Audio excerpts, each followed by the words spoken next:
What strange manners for the one who proposed the survey to so promptly abandon it. I'll not lie, I am not given to working one-on-one with another. But I suppose I agreed to this arrangement.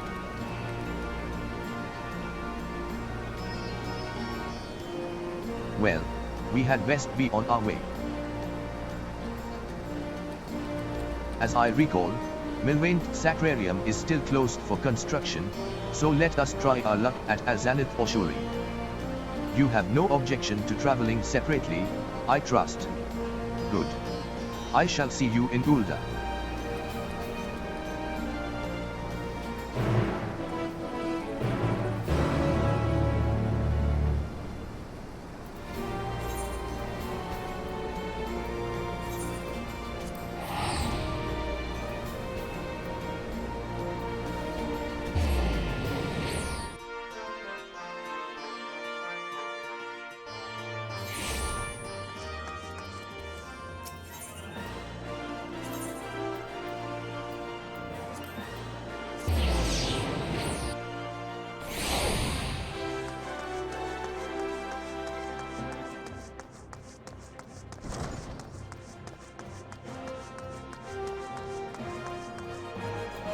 Eorzea Ossuary is a sacred structure where mortals may seek the favor of Thal, arbiter of the afterlife. For in death, we must all abide by Thal's final evaluation of our existence. Those deemed to have led lives of richer virtue are rewarded with greater comfort for their eternal souls. I urge you to consider making a donation and enhancing your virtue, thus ensuring a golden paradise for your time in the realm beyond. May the next life bring me happiness, and Gil.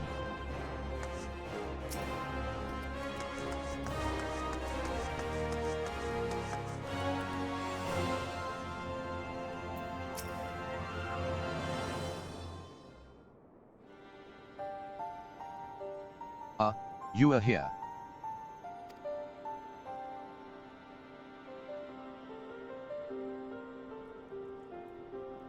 Of the Defit twins Naldal, here they worship Thol, who keeps the realm of the dead and weighs the worth of men's souls. In contrast, Nald keeps the world of the living and oversees their financial fortunes. Their names are borne by many a location and religious organizations, some extremely wealthy and powerful, exist to nurture faith in them. On the surface, it may seem strange that a hub of commerce such as Ulda could be home to such spiritual people. But it is actually quite logical when one considers that their religion is, in essence, commerce.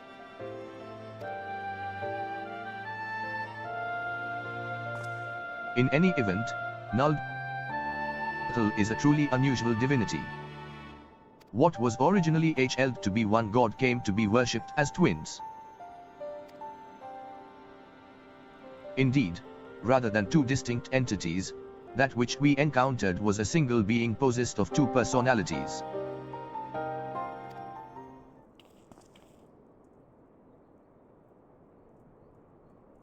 Did I mishear? Did he just say they encountered Noldor?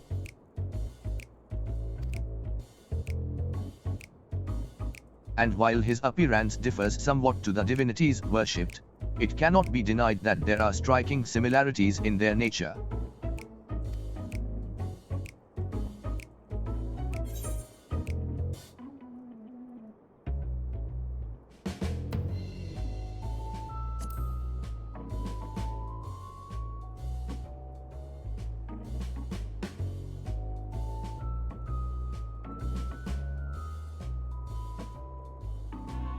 Forgive me, this is hardly the place for such a conversation. Let us continue it elsewhere.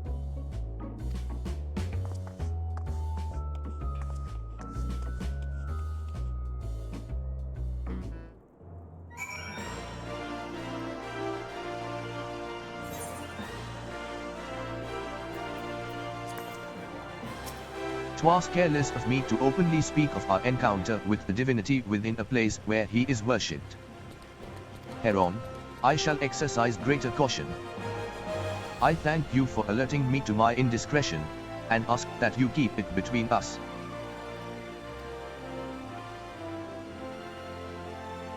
Now then, to finish our conversation. As I mentioned, though the null as worshipped by men appears somewhat different, there are undeniable similarities in their nature. I believe we may report this much to Grahatia. With that, our work here is done. Rather than waiting for our companion to arrive, perhaps we might seek him out at the sunken temple. He mentioned needing to make a detour. Were we to set out now, we ought to be able to catch up to him. After all, we hardly know one another. Rather than loiter with an unfamiliar person, 'tis better to use our time productively. Wouldn't you agree? Then let us head to the sunken temple of Khan at once.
Are you all right?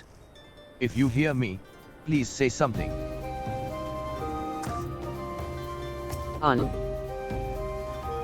You are here, thank goodness. I found this woman collapsed, though I can see no obvious injuries. By her attire, she appears to be some manner of scholar. Water. Food.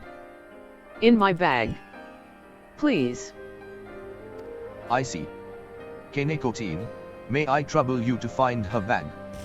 I will stand lookout in the meantime.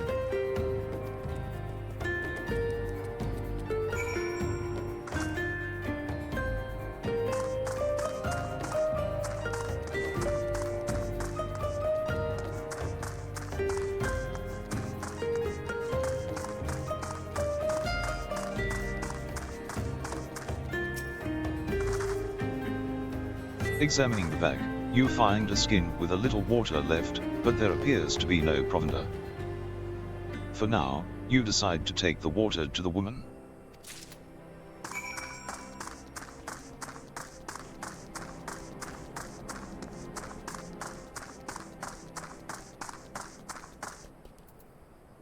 If I understand her correctly, her bag is somewhere nearby.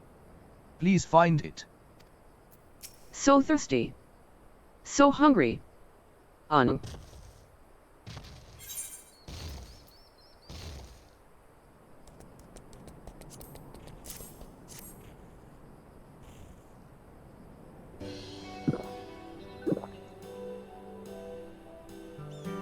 Not enough. Food. I need food. I have not saved dried meat, tough as leather. Do you have anything easier to consume?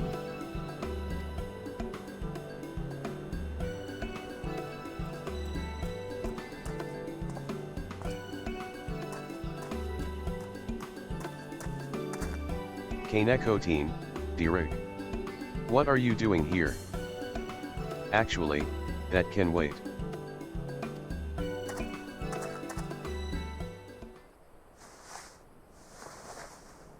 Steady, Snowgime. I brought you Archon loaf and coffee, made sweet and creamy, just as you like it.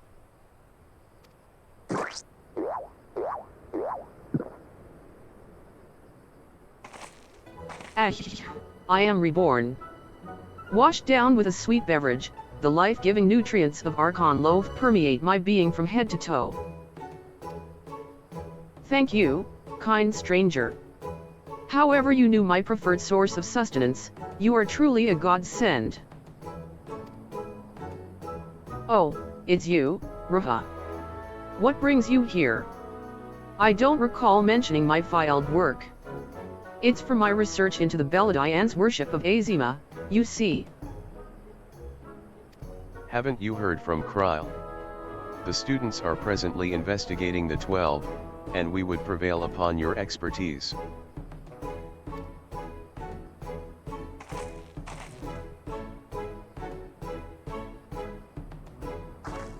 May I introduce Snowgime, expert mythologist. She is a collaborator of the students, and like many a Charlean scholar, is passionate about her endeavors to the point of forgetting to eat. Seeing as she has recovered, may I ask the two of you to tell her about the Phantom Realm?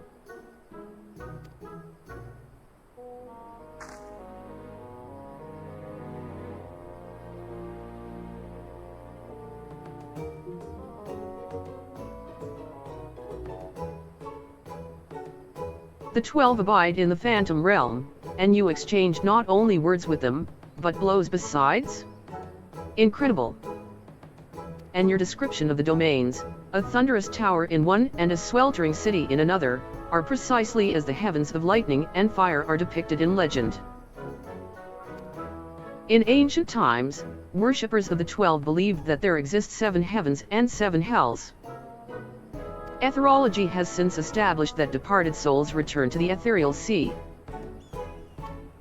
But it seems those afterlife domains were more than just inventions of mortal imagination.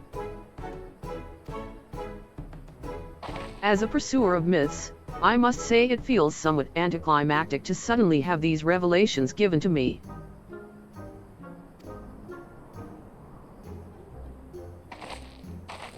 But more than that, I'm dying to know more. Which is to say, please allow me to join your investigation.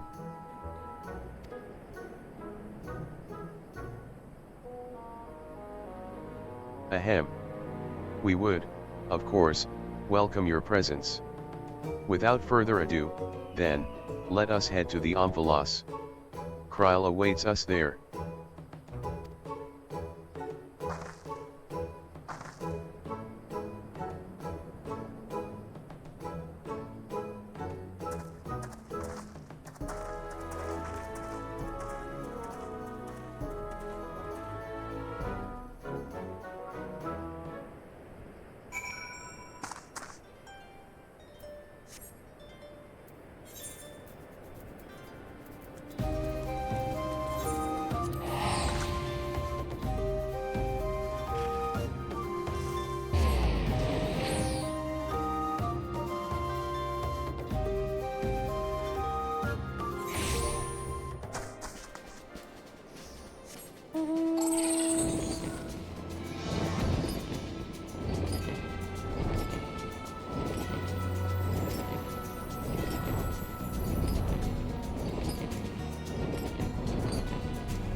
Welcome back, everyone, and welcome, Snowgime. I'm glad you could join us. Kryle, how delightful to see you again. I understand you've been doing a fine job leading the students. But may I say what a lovely place this is. At a glance, this appears to be the highest of the heavens of legend, the 7th heaven. And oh, if those aren't symbols representing the other heavens. I take it those are their respective gateways. I should like to pay them all a visit. For Snowgime's benefit, let us review what we have learned thus far, and thence deliberate the next step.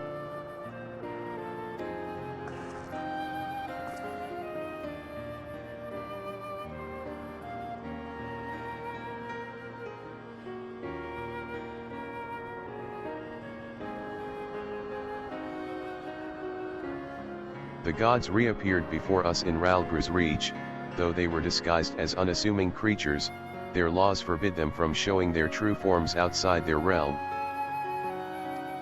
Yet in the event the ambient ether becomes unstable, such as during an umbral calamity, it is possible for the realm, and indeed, the gods themselves, to be glimpsed by mortals. And such sightings, we believe, have given rise to the various faiths practiced throughout Eorzea. As we confirmed in Ulda, the Nuldpthl worshipped by people and the Nuldpthl we encountered here have more similarities than they do differences.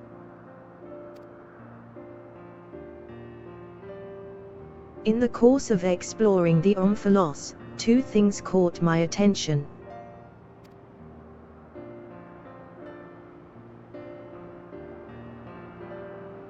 The first is the gate which lies in the innermost area.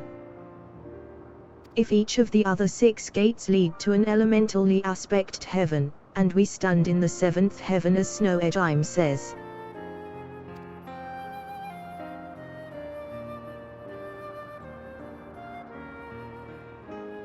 What, then, lies beyond that last gate?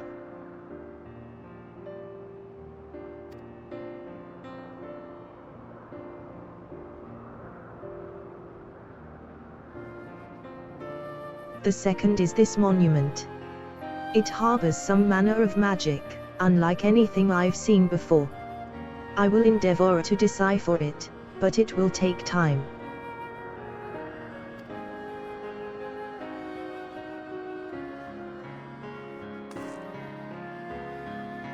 Divinities that have existed since time immemorial, who abide in domains resembling the heavens of legend.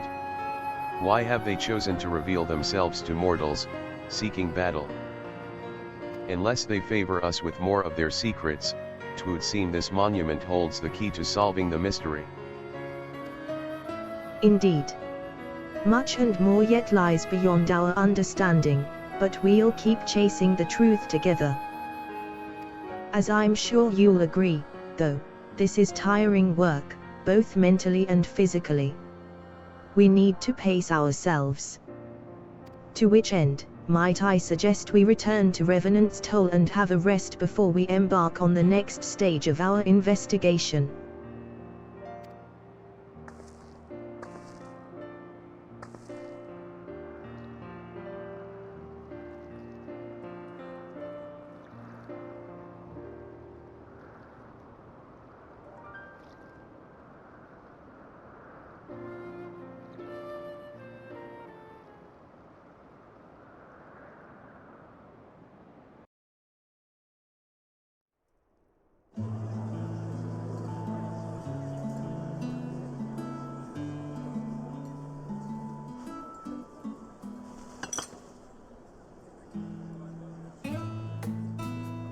So rarely do I get to simply chat with colleagues, I had fairly forgotten what it felt like.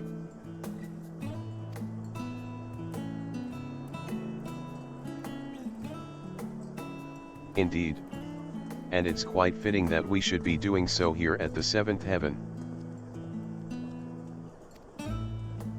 Fitting? That's an understatement if I have ever heard one. The 7th and highest of the heavens, which rules over the remaining 6, was right here in Mordhona all this time. This isn't fitting, my friends. It's destiny.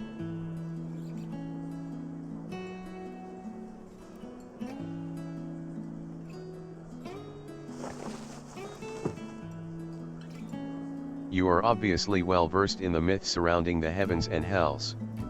If you don't mind, I should like to hear your thoughts on them.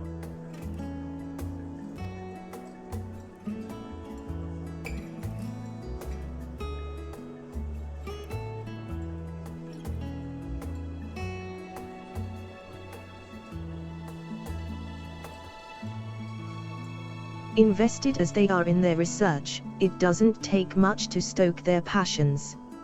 My apologies if it makes you uncomfortable.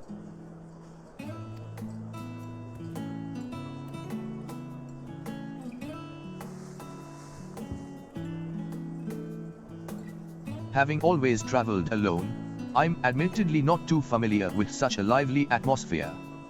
But I do not mislike it.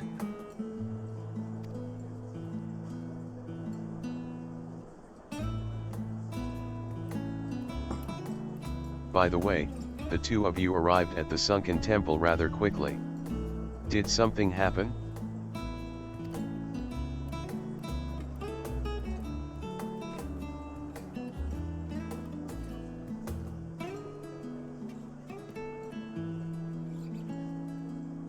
Well, as pleasant as this has been, it's past time we returned to the annex.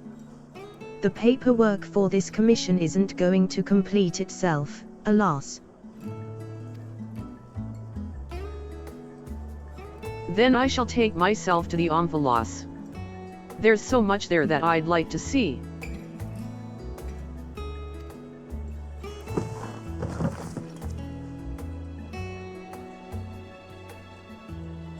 And I believe I will go for a walk nearby. It's getting a little warm in here. All right. Do take care, now.